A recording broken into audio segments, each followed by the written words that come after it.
You ready, bees?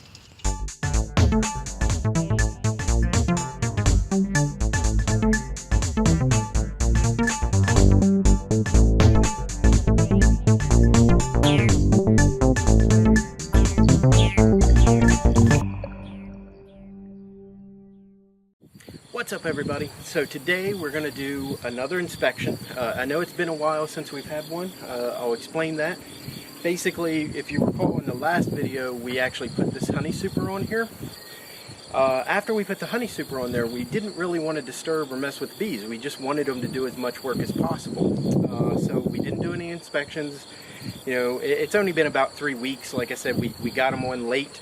I knew that. I was just hoping to get a little bit out of them. Especially with the way the weather had been. Not sure if we did or not. We're gonna find out once we get in there. So to explain what we're gonna do several things. We're kind of getting the colony ready for winter here for the most part. We'll probably get in there one more time before, you know, winter sets in. But for now, we're just, like I said, we're gonna try to you know, check everything out and make our preparations. So what we're gonna end up doing, first of all, we're going to pull this honey super off. Any honey that's in there, we have to be careful, because like if a frame, for example, is only say a quarter capped, which means the rest of the honey that's in that frame isn't dry enough, it's not been evaporated enough, then we're just going to put that frame off to the side. The bees will find it, they'll reclaim the honey out of it and take it back into the hive and store it away in one of their other frames. Any of the frames that are about 3/4 or more capped, that means that it's good, it's ready to go. So that particular frame, if we find one or two like that, I don't suspect we'll find more than that, but if we do, hey, all the better. But any frames that are like 3/4 of the way capped or more, we'll go ahead and drain those. So we need to get that off for the winter. That's going to leave just the 2 deep brood boxes on the bottom. We're also going to do an inspection. Now this is kind of an important inspection. We've done inspections before, quite a few of them, but for the most part, except for in the very beginning, most of them have been fairly quick inspections. We were looking to make sure the queen was still there, and just kind of monitoring their progress and seeing if it was time to add the second brood box and then eventually to add the honey super. This time we're going to take a little bit more an in-depth look at the hive. We're going to make sure, first of all, we're going to check the health. We're going to look to see if we have any signs of, you know, mite infections or infestations rather, or anything that we might need to treat before we go into the winter to help them get through the winter. We're going to make sure that their stores are decent. We're also going to put in place of this honey super, I'll show you when we get to it, but we're actually going to put a top feeder in here. So that's going to be another frame that sets up here that's basically just gets full of a fall sugar syrup. So you'll recall in the beginning we were feeding them sugar syrup. That was actually a 1-to-1 ratio. So by volume, by weight, 1 part sugar to 1 part water. This mixture, because they're going into fall, is actually closer to the honey that they make. So it's a 2-to-1 sugar ratio. So you got 2 parts of sugar to 1 part water. So we went ahead and smoked them. One of the other things I'm going to do is I'm actually going to throw, this will be the first time, not only am I going to have a veil, but I'm going to throw a jacket on as well. I'm not going to put gloves on. You know, I probably should. I also have shorts on, but I'm not too worried about that. If I get a few stings, you know, I'll go ahead and put some jeans on and maybe a pair of gloves, depending on how things go. Like I said, we are going to be rather invasive, and it's late in the year. You know, we're almost to the end of September here. So what happens is when the weather starts cooling off, these guys know that they need honey to survive through the winter. So they get a little more a lot more defensive over it. So we get in there and start, you know, messing around, and to them, they think that we're taking their honey, and in fact, we are going to take some of it. They're more defensive about that. So they're probably going to be a little more riled up than normal. So that's why we're going to have the veil and the jacket as well, just to kind of cover my arms a little bit, just in case. We're going to keep them smoked a little more than usual. You can see the smoke going through the air from the smoker there. I've already given a little bit of smoke in the hive here. Again, that just is going to keep them calmed down and you know, let us get in there without getting them too riled up.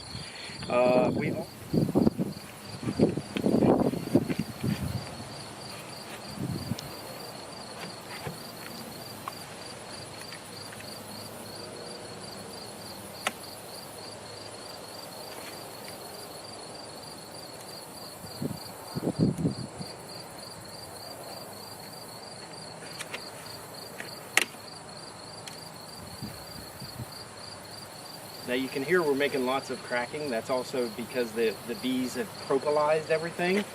And again, that's one of the reasons that we're also suited up, because it's a little bit cooler out than it typically is during the summer. Plus they've had more time to propolize.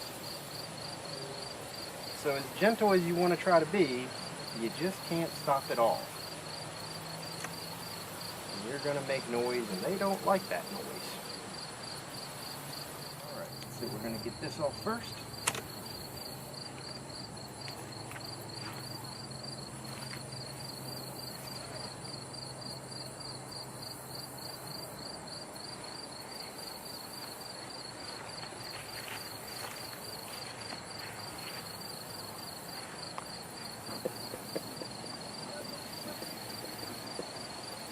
Now what I'm doing here is I'm hitting these guys with a little bit of smoke, hoping that they'll kind of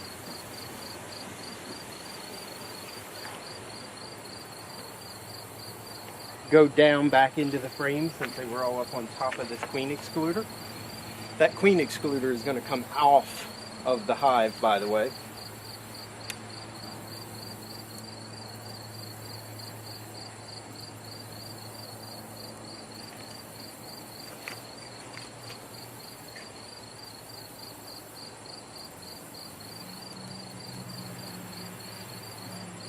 Slowly peeling that up to try to avoid snapping it off too quickly. And you can see they really got stuff glued down.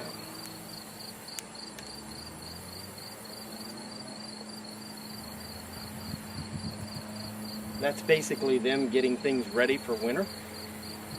They like to use the propolis to seal everything up because, of course, just like your own home, you know, you might winterize it and use something to seal up the windows just to make sure those cold winter drafts don't get in. They're the same way. They don't want cold winter drafts getting into their hive.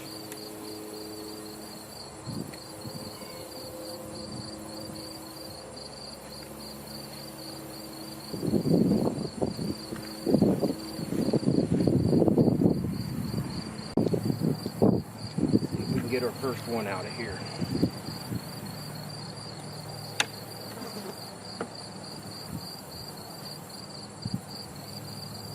And you'll notice that I am moving a little bit quicker, and you might say to yourself, well, I don't understand. Why are you moving quicker if they're more defensive? And that's a valid point.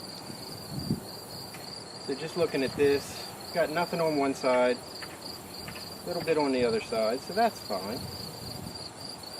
Hopefully they'll get that drawn out pretty soon. So anyway, in answer to your question, or possible question, the reason that we do that is because we got a lot to do this time. And we don't want to be in here any longer than we need to be, obviously. So,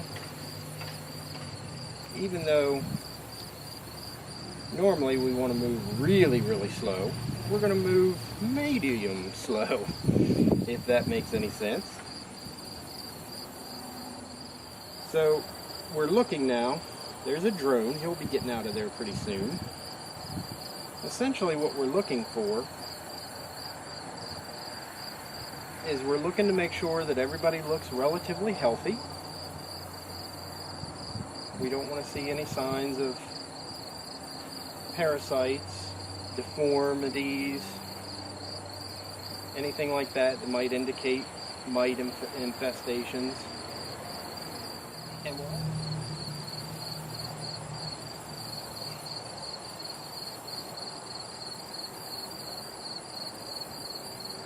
as is this side. Absolutely packed with honey.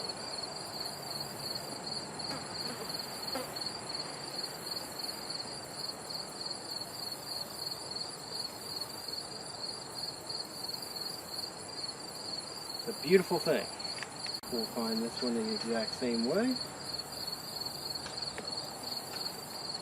And actually, with any luck, we'll find all of the rest of them the exact same way.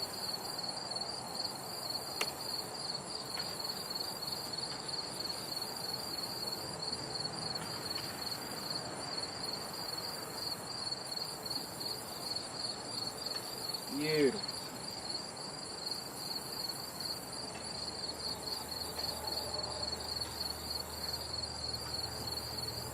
And there is our queen. And she is up here. Now I do not see larvae or eggs up here. But we do have our queen. She is still the same queen that we started with.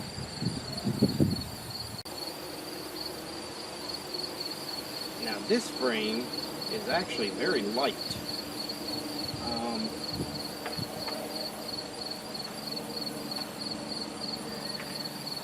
As is this one. So these cells are prepped for honey storage, but they have not got there yet. So that's why the queen was up here. They are actually using this frame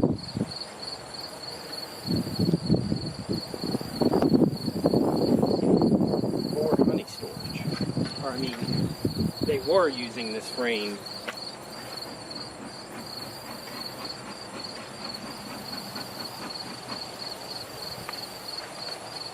for a brood. But it's all emptied out. There's no eggs. So they're cleaning them out now to get ready to store honey in them. So they're just beginning to make their preparations, so to speak, for winter. This frame is pretty light. Got a little bit of brood still in here.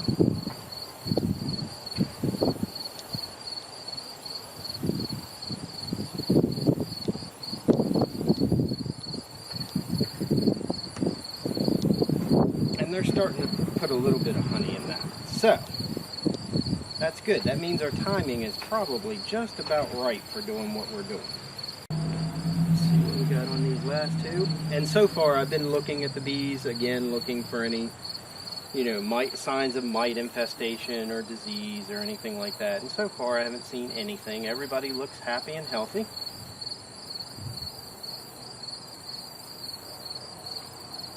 And actually, I've had a couple of bees that have bumped into my hands. Alright, so here again we've got a lot of brood, but there's no new eggs. So they're just waiting for that brood to come out to start using this for honey storage. Same thing here. Quite a bit of brood.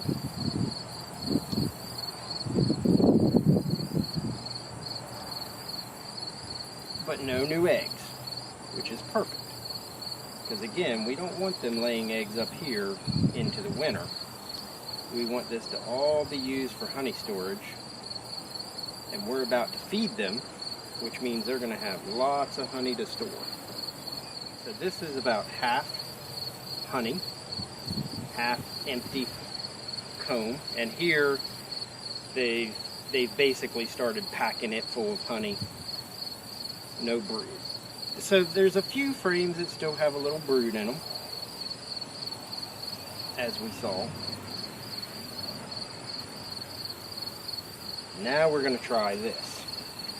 Sometimes this works well, sometimes it doesn't. We're going to try to push all these frames all at once together.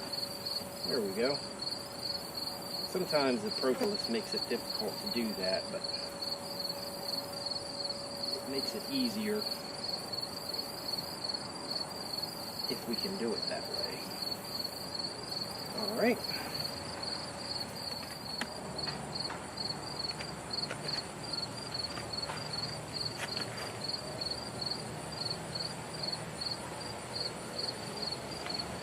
Alright.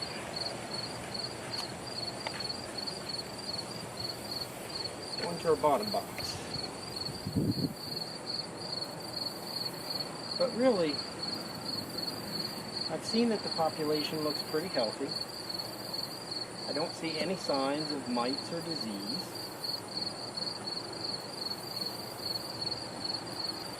It's an empty frame. I don't expect that.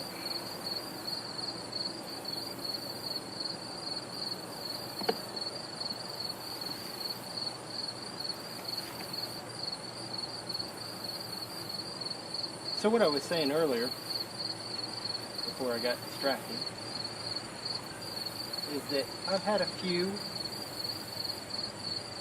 bump into me, into my hands, and into my veil, but nothing, so they're just starting to draw that frame out. Nothing to really worry about. So at this point, everything looks pretty good. I don't think we need to keep going. Like I said, we've already located the queen. We already see that we don't need to do any cleanup here, really. You know, we could continue to look and find larvae and make sure that they looked good. But, you know, we saw some of the cat brood. I don't know. I might we'll pull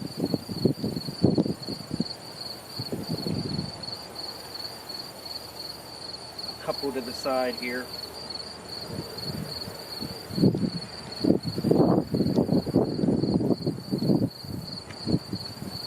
These guys are getting antsy again. We'll give them a little more smoke.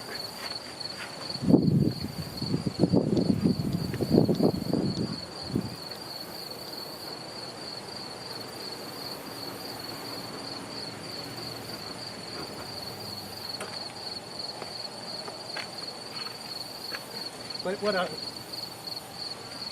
so there I did catch a sting to the finger. So I'm going to pull that out. And now I'm going to smoke that area.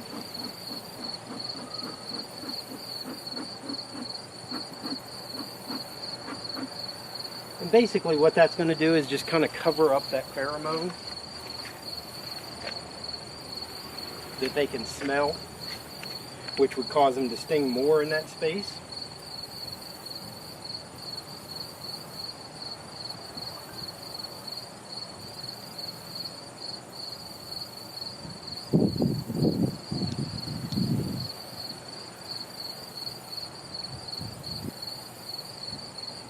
Like I said, they get testy this time of year.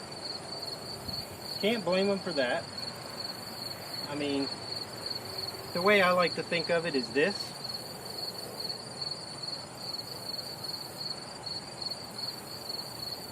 You know, if we were in the zombie apocalypse, where you weren't going to be able to just roll down to your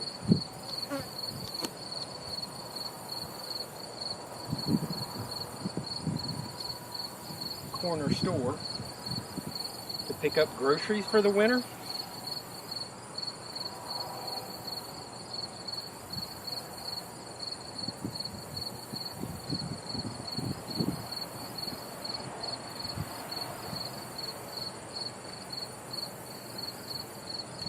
All right. So there's a second sting. I told you. They will get testy. And I've got an alarm going off for some reason. Maybe that's the alarm telling me to get out of here. In that last frame, there was a little bit of brood in there. Larvae, rather. And they looked fine. It was a quick inspection, obviously, because I didn't want to mess with them too much more. But that's the last thing that I really wanted to be able to see.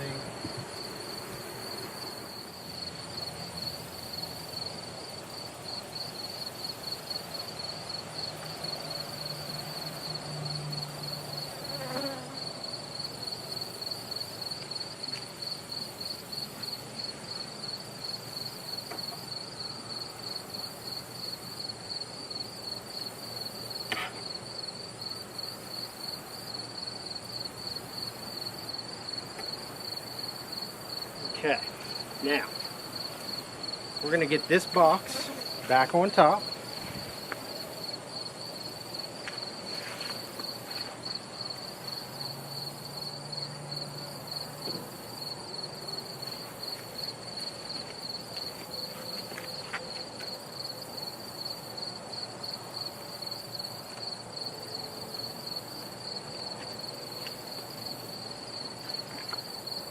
You'll be able to smell their queen, and that'll make them a little bit happier too.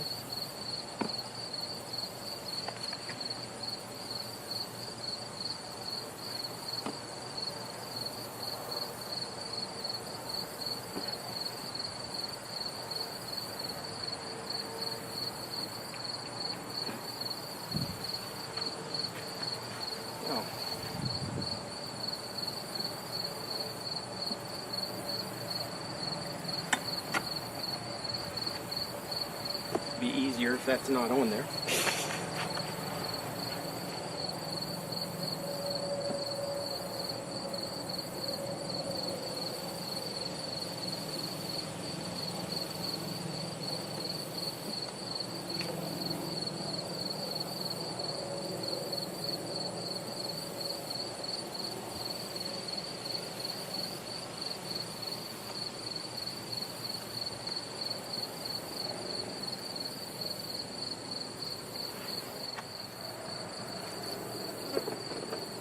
Take this, now that it's clear, and set on top of there like that.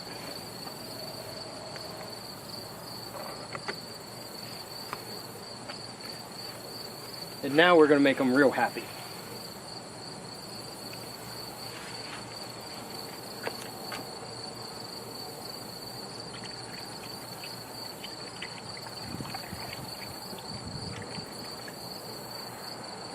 Now we're going to put sugar syrup in here.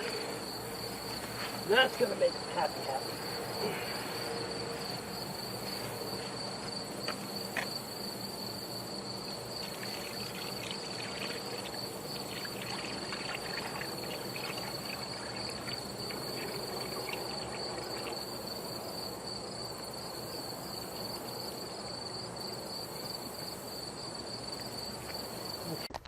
So this is what our top feeder looks like. So essentially, what it does is the bees themselves, they can go up, now that the queen excluder is not on there, any of the bees, not just the workers, but really the queen's not, she doesn't feed herself or do anything like that, so she doesn't have to worry about it, but any of the bees can get up. And what they do, what I mean by get up, is in each of these corners, as well as in the middle, I don't know if you can see that or not, but there's a place there where they can crawl up, they can get in there, and there's a bee space area, just enough for the bees to fit, where they can get in there, get down to the level of where the syrup is, and eat the syrup. So they're going to eat that syrup, take it back down in the comb. They'll eat it for energy somewhat, but they'll also store it away in that honeycomb, which means all of those empty frames that we saw where they were prepping it to store honey away, that's what's going to get put in there. They're going to evaporate it all, finish the process, make it into actual honey. Well, I say actual honey because it'll be dried down to the level that it needs to be. It won't be what we would typically consider real honey, just because of the fact that obviously there's not going to be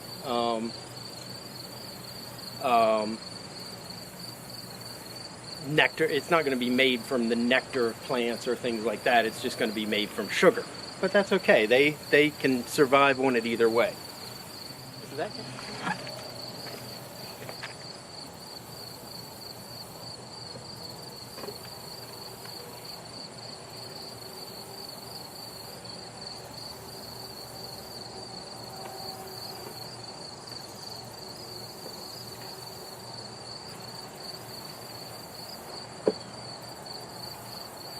Okay.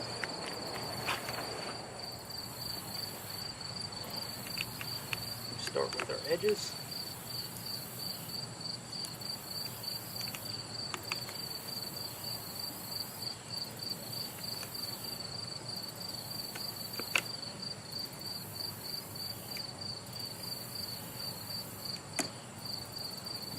Once you get one out, the rest aren't so bad, but these fit in there pretty tight. So there is absolutely nothing in here.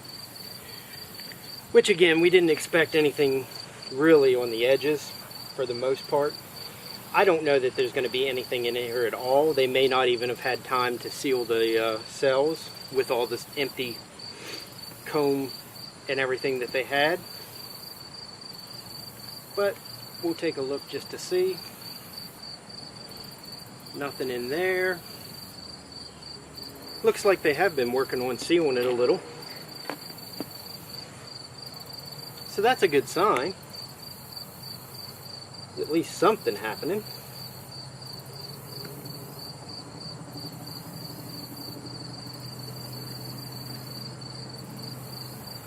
Again, they started sealing that one up a little, but not much else.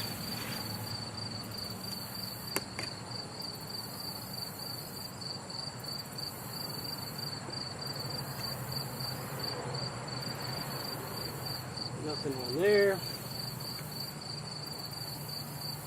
Yep, again, they've been working on sealing up. I don't know if you'll be able to see or not, but essentially inside these cells, this is what I was describing when I first put it on here. These cells split, so every other one of these will move down when you use the key on it. And essentially what that does is split the cells. It splits the cells and lets the honey drain out through the holes that it forms. It makes channel as it runs down. So anyway, hope you guys enjoyed this video. I did take the 2 stings there, one on each hand. Like I said, you know, people are really afraid of the bee stings, and honestly, it's, you know, you feel it when it first happens. You know, there's a little bit of a burning / stinging sensation, hence the name. And for the most part, you know, after a minute or two, it dies off. Like right now, I don't even feel it. You know, and it's something that you certainly don't look forward to or don't want to happen. But, you know, like I said, this time of year when you're getting in the hive, you know, if you wear gloves, that wouldn't have happened. If I had my gloves on, you know, I wouldn't have got stung at all. But like I said in the beginning of the video, I kind of expected that might happen, and I made the choice not to wear the gloves, knowing that could probably happen. But to me, the reason that I chose not to do that is I feel like I can do a better job with the bees without the gloves. The gloves are kind of, you know, thicker leather gloves, which means I can't really feel where I'm putting my fingers. If I, you know, there were a couple times, for example, where when I would reach down to grab a frame, I could feel, you know, buzzing underneath my finger because I put my finger on top of a bee. So I'm being very slow and deliberate. I feel the buzz, and now I can kind of lift my finger and give the bee a chance to get out without squeezing down and smashing it. If I had gloves on, I wouldn't be able to do that. And you might say to yourself, well, okay, but if you got gloves on, he can't sting you, so what's the big deal? Well, the big deal is when you smash that bee, it's going to release alarm pheromones, and that's going to get the whole, you know, the whole rest of the colony riled up. And the more that you do that, you know, the more those bees that you smash, and the more that alarm pheromone that's released, the more they're going to be on the defensive and potentially start, you know, causing more problems. Now, you know, again, if you're fully suited up, you know, if I had jeans and you know, boots or something on where they weren't able to actually get to my skin, well, technically they can. I mean, even through this jacket, you know, this jacket is just like a canvas, you know, cloth material. They can still sting through it. It's not as often, you know, it doesn't happen. It's pretty rare that it happens, but they certainly can do it. The veil, like right now, I feel the veil touching my nose, so, you know, one could potentially sting right through the veil and get me on the nose. You know, you can still take stings even in a full suit. So that's part of it. And then the second part of it really is just the fact that, to me, you know, the less damage I do to the bees and the less alarmed they become, to me, that's more gentle on them. So it doesn't, you know, get them as riled and messed up and you know, wanting to sting, and not to mention, you know, set back their production and stuff like that. So, you know, it's a personal choice. I just, you know, a few stings doesn't really bother me. So what I'm going to do for now is I'm going to leave these frames just where I left them, because there were still some bees on them, and there were still some bees in the box there. they'll clear out of there and get back in the hive after an hour or two. So for now, I'm just going to leave it there. They'll clean up anything that might have been in there. I don't think there was anything at all, but if there was, they'll clean it up. I'm going to leave the 2 pots with the sugar syrup out. That way they can, clean anything that they want to clean up off of that as well. And other than that, I think we're pretty much done. So I think that's it. And until next time, I'm Greg, and I'm beaking out.